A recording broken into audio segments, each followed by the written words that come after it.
하니까 오히려 그분이 저한테 팁을 주시더라고요.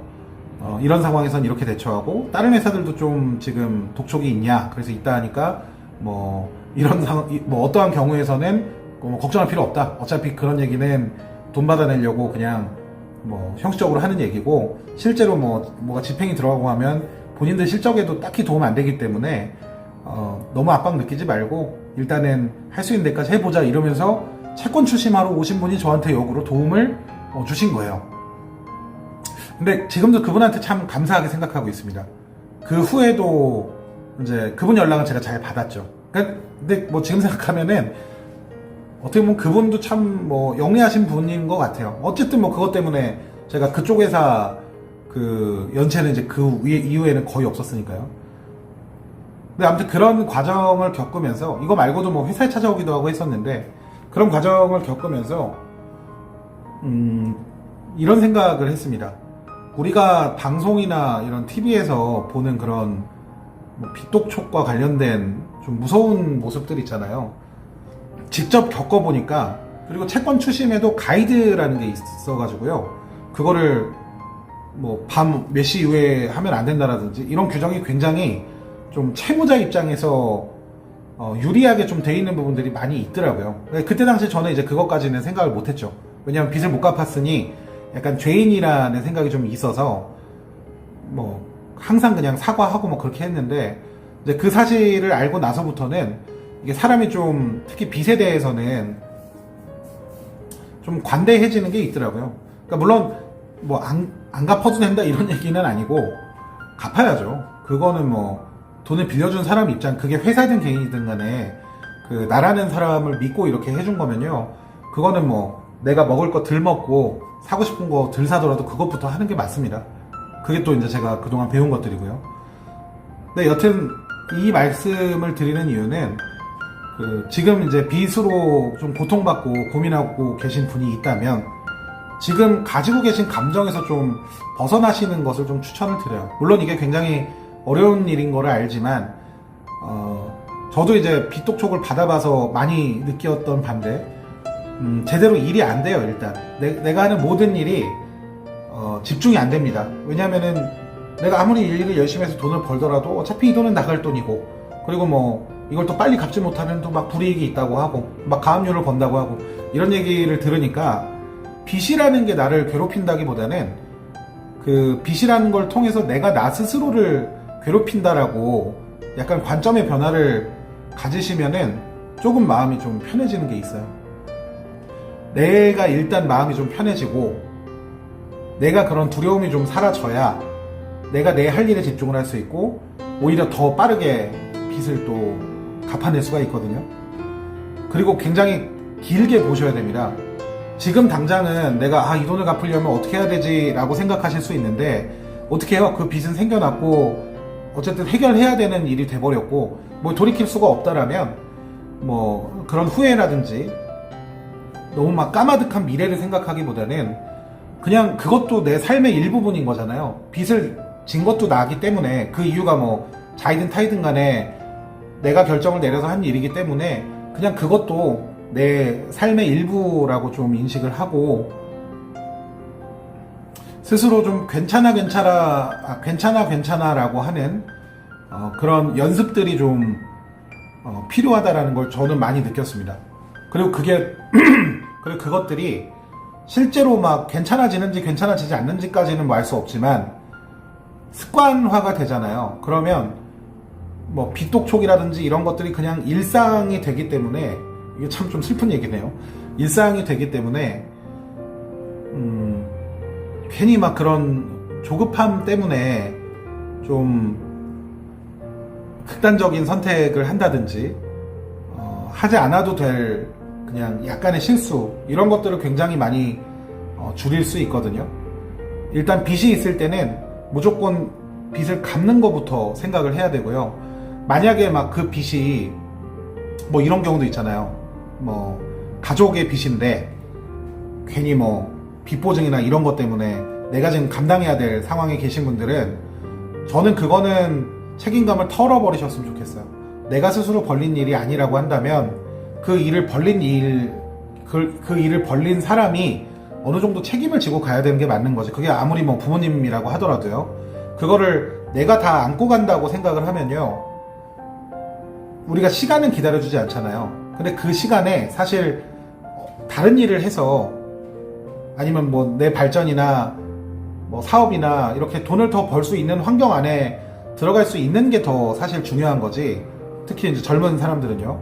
그걸 가지고 막 그런 가족의 빚까지 내가 떠안아서 이걸 다 막 이렇게 털어야지라고 생각하면 이 같이 죽는 거예요. 그렇게 되면. 그래서 그때는 생각보다 제도적으로 잘 갖춰져 있습니다. 그러니까 죽으라는 법은 없어요. 그리고 반드시 해 뜰 날도 옵니다. 저 같은 경우는 빚 갚다가 진짜 발전 많이 했거든요. 빚 갚으려고 영업을 더 열심히 하게 됐고, 그 영업을 열심히 하다 보니까 공부를 더 하게 됐고, 공부하다 보니까 기획 능력이 더 생겨났고, 이런 것들이 모여서 빚도 좀 털면서 제 개인의 또 커리어라든지 또 하는 일의 방향성이 또 정해진 부분도 있어요. 그러니까 빚 갚는 속도가 어느 순간 가서는 좀 빨라지고, 또 뒤돌아보면 또 많이 갚아져 있고, 나는 근데 내 능력은 이미 갖춰져 있는 상태잖아요. 그걸로 인해서. 그러니까 뭐든지 간에 내가 그 사건을 바라보는 관점이 문제인 거지, 이걸 가지고 뭐 우리가 TV나 영화에서 보던 것처럼 이제 뭐 어떻게 살지, 죽어야 되나, 어디나 팔려가는 거 아닌가, 뭐 잠수를 타거나 이런 것보다 그냥 성실하게 건강히 살아있으면서 빚 다 갚는 걸 원해요. 쟤들도 빌린 돈을 받아야죠. 이자까지 따박따박 챙겨 먹어야죠. 그러니까 그거에 대해서 너무 걱정하지 마시고, 물론 걱정이 안 되는 게 이상하지만, 자, 빚 많이 졌던 사람이 말씀드리잖아요. 다 지나갑니다. 분명히 지금 그 시기는 다 지나가게 되어 있고, 그걸로 인해서 생각지 않았던 기회도 생길 수 있고요. 생각지 않았던 능력이 생길 수도 있습니다. 안 그런 경우도 있어요. 근데 원래 우리 인생사가 다 그렇잖아요. 내가 뭔가를 계획하고 철저하게 분석하고 들어가도 안 되는 일도 굉장히 생각보다 많지 않습니까? 그러니까 내가 신이 아니기 때문에 그래요. 그런 일들은요, 어쩔 수 없다라고 생각하시는 게 저는 현명하다고 봐요. 그리고 괜히 그 뭐 빚독촉 받는다고 기죽고 뭐 그러실 필요 없습니다. 내가 정확하게 갚을 생각이 있고 어느 정도 갚아왔다고 한다면요, 자신의 권리도 스스로 챙기실 필요도 있어요. 여러분들은 돈을 빌린 거지 내 인생을 저당 잡힌 건 아닙니다. 그걸 권리화시킬 수도 없어요. 저쪽에서 그 전화통화로 독촉하는 사람도 똑같은 사람이고요, 돈 받으러 찾아온 사람도 사람이고요, 돈을 빌린 나도 사람입니다. 사람끼리 하는 일은요, 유들이라는 게 있어요. 유연성이라는 게 분명히 있습니다. 전화 독촉 온 분도 뭐 매번 그런 일을 하시니까 당연히 뭐 좀 독하게 하실 때도 있을 건데, 그거는 그분들 그냥 직업인 거잖아요. 그러니까 그분도 먹고 살아야 되니까 어쩔 수 없이 하는 일이고, 원인 제공은 내가 했으니까 그냥 그 안에서 생각하고 미워하거나 그럴 필요 없을 것 같아요. 대신에 항상 좀 열린 마음으로 상황 얘기하고, 내가 빚을 안 갚을 건 아닌데 갚을 건데 지금 상황이 이러니 시간을 좀 주십시오. 근데 저쪽에서 그러면은 뭐 어떤 문제가 생길 수 있습니다 라고 얘기를 할 거 아니에요. 그냥 받아들이세요. 무슨 일이 있을 때 피하려고 하기보다는 한번 대화를 해보세요. 이게 만약에 연락을 계속 줬는데 내가 계속 연락을 안 받고 막 이렇게 잠수버리고 이러면 상황이 이렇게 악화되는 경우가 되게 많더라고요. 그리고 마지막으로, 고민은 정말 아무것도 변화시키지 않습니다. 물론 그 고민을 통해서 적절한 뭐 솔루션이 나온다면 모르겠는데, 그런 고민들은 고민하고 나의 삶을 좀 분리시키는 것을 추천을 드려요. 저도 이게 처음부터 됐던 게 아닙니다. 지금 영상 보시는 분들도 이게 뭐 맘처럼 되나라고 하시는 분들 많으실 텐데, 당연히 저도 맘처럼 안 됐으니까 지금 말씀드리는 거예요. 저는 이걸 스스로 깨달았습니다. 왜냐면 그렇게 안 하면은 제가 살아가기가 너무 힘들 것 같아서 뭐 나름의 이제 고육지책을 만들었는데, 그게 이제 노하우가 된 거죠. 그래서 이건 어디까지나 제 노하우긴 한데요, 그 정말 빚을 갚고자 하신다면 그 빚으로 인해서 내 삶이 너무 착취당하지 않도록 만드는 게 굉장히 중요해요.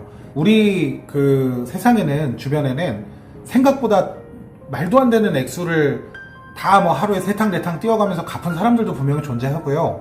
그 분들이 하시는 얘기도 그냥 갚을 생각밖에 안 했다, 그래서 그렇게 된 거다, 원래 부지런한 사람 아니다, 이렇게 얘기하는 사람 되게 많거든요. 그러니까 항상 환경이 우리한테 적응하는 게 아니고 우리가 환경한테 적응하는 거니까, 지금 당장 눈앞에 있는 빚에 너무 내 인생 모든 것을 다 쏟아붓지 마시고 그냥 그것은 좀 나누셔서 빚은 빚대로 갚고, 그 이후에 삶은 뭐 당연히 걱정되고 고민되겠지만 그 안에서도 또 소소한 또 행복을 찾아보시는, 말씀드렸지만 이 빚을 갚는 과정도 내 삶의 일부고요. 빚을 갚지 않는 나머지 시간에도 그 시간은 내 삶의 일부잖아요. 그렇게 해서 이제 빚을 어느 정도 갚고 나시면은 그게 이제 익숙해지고요. 그 순간부터는 세상이 무서울 게 없어지는 그런 용기를 또 갖게 되는 장점도 있습니다. 그리고 그 용기가 생기면 세상에 하지 못할 일이 없어져요. 원래 새로운 거 시작할 때 뭐 시간이든 돈이든 그 리스크 때문에 사람이 시작을 못 하잖아요. 근데 한번 내가 그런 큰 일을 겪고 이겨내고 나면요, 분명히 그 시간이 지나가면 여러분이 생각하신 것보다 훨씬 더 이상으로 삶에 있어서 물질의 풍요라든지 시간의 여유, 이런 것들을 갖게 해줄 내 안에 큰 용기와 실천할 수 있는 능력이 생겨나실 거예요. 이거는 저를 믿으셔도 돼요. 저도 사실 뭐 정말 내노라는 쫄보고 너무 경제관념이 없는 진짜 한량 수준의 그런 마인드를 가진 사람이었는데, 그냥 뭐 어쩔 수 없이 그냥 내가 벌린 일이니까 그냥 해야지 하면서 강해진 게 있거든요. 그래서 지금은 뭐 빚독촉 이런 거 하나도 안 무서워요. 빚 더 생기는 거, 그거는 이제 좀 무섭죠. 한번 겪어봤으니까 안 하게 되는 저축도 좀 가끔씩 이렇게 하게 되고, 물론 뭐 지금도 많이 하진 않습니다만. 그러니까 극단적인 생각을 하고 계신 분들, 내지는 너무 빚 때문에 눈앞에 뭔가 보이지 않고 삶이 팍팍하신 분들, 분명히 인생에서 해 뜰 날이 옵니다. 한 번은 와요, 한 번은. 그러니까 기운 내시고요. 제가 원래 뭐 위로를 항상 하거나 그런 스타일은 아니고, 제가 원래 좀 빡센 스타일이거든요. 그냥 책임질 건 책임지고 할 건 하고 뭐 약간 이런 스타일이긴 한데, 저도 이제 뭐 그런 상황에 가보니까 그런 작은 뭐 감정의 소통들이 내 삶에 가져다 줄 수 있는 그런 일종의 뭐 마법과도 같은 그런 희망을 많이 느껴왔고, 또 그 덕분에 또 지금까지 잘 견뎌왔기 때문에 이제 제가 받은 것을 좀 나누고자 이런 영상을 찍게 됐습니다. 아무튼 여러분들 기운 내시고요. 너무너무 어려운 상황에 처해 있으시거나 너무 힘든 상황이시면요, 뭐 저한테 이메일 보내주셔서 사연 얘기해 주셔도 제가 일일이 다 좀 힘내시라는 답장 보내드릴 테니까, 아무튼 우리 화이팅 하시죠. 화이팅 하시고 반드시 빚이라는 인생에 있어 한 번 정도는 좀 싸워 이겨내야 되는 그 한 번을 용기 있게 같이 헤쳐나갔으면 좋겠습니다. 오늘 영상 이만 마치도록 하겠습니다. 감사합니다. 도영 선생이었습니다.